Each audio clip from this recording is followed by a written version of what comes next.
What if Italy got all of their irredental lands after World War One? Well, what is irredentism and the irredental lands? Well, irredentism was the idea that the Risorgimento in 1861, I've probably completely botched that, was botched, like how I've just said that.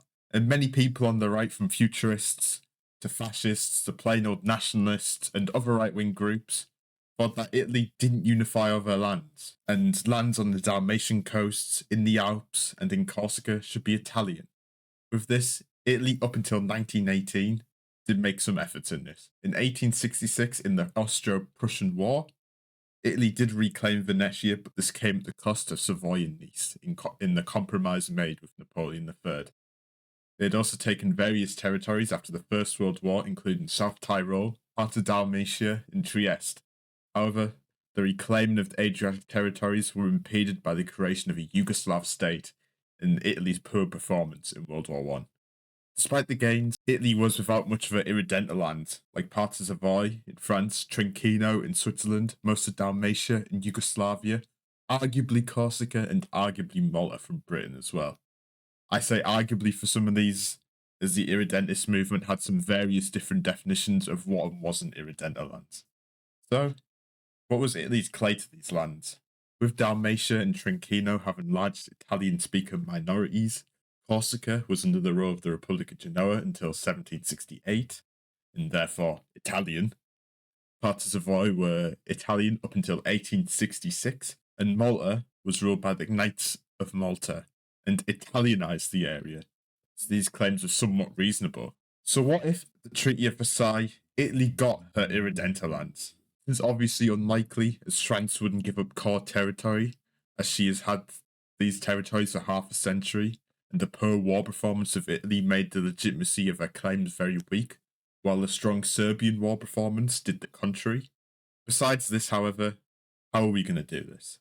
I think first, we have to replace Luigi Cardona, and a lot of the Italian leadership that hadn't seen the development of peer-to-peer warfare and embraced them. This would mostly solve the issue of weak war performance, as Cardona's replacement, Armando Diaz, in real life embraced the defense and depth strategy and saw the war where it really was, a defensive attritional war.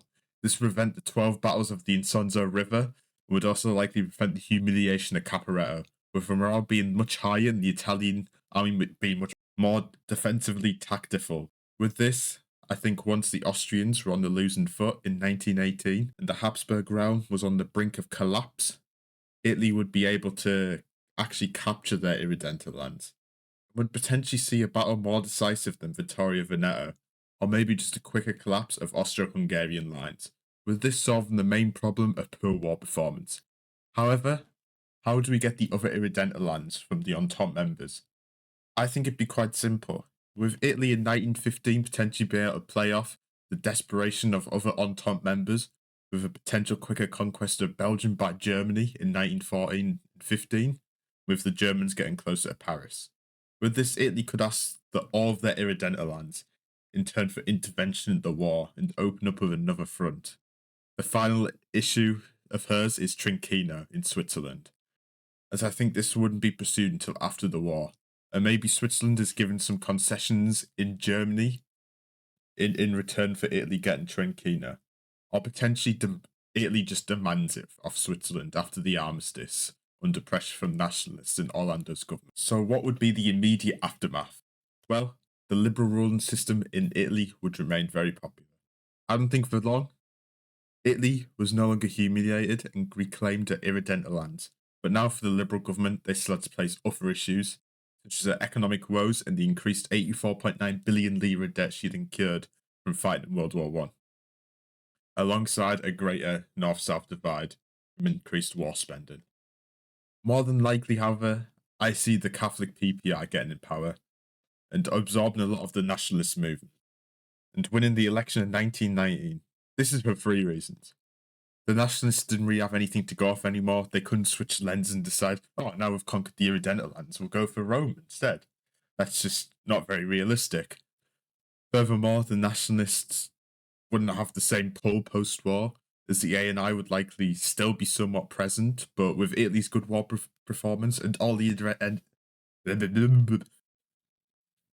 and all the irredental lands claimed, there likely wouldn't be a trenchismo movement, and fascism would likely be very niche, alongside other parallel movements such as futurism.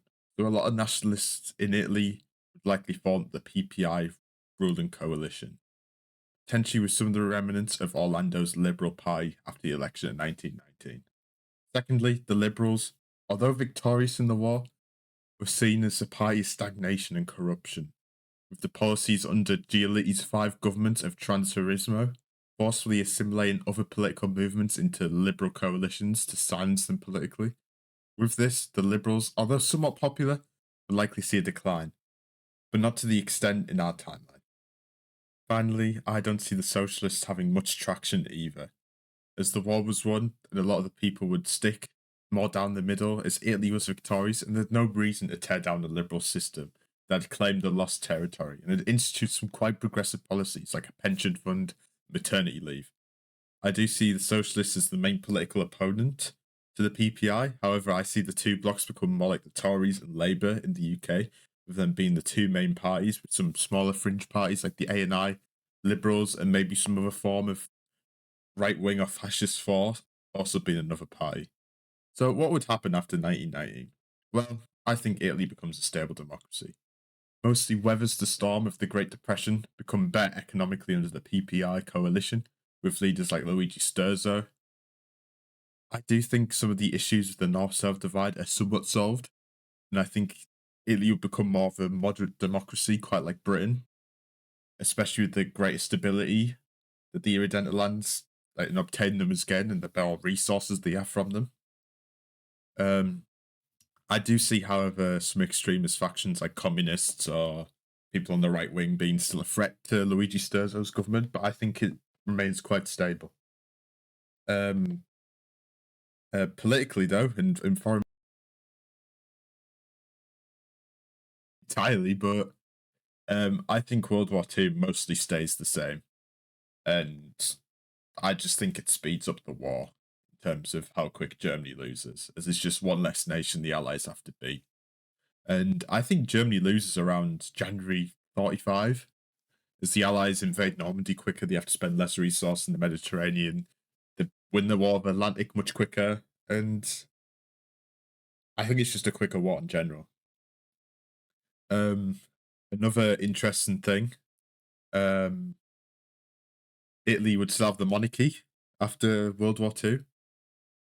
And under Emmanuel III, or maybe Umberto II, depending if Emmanuel's still alive.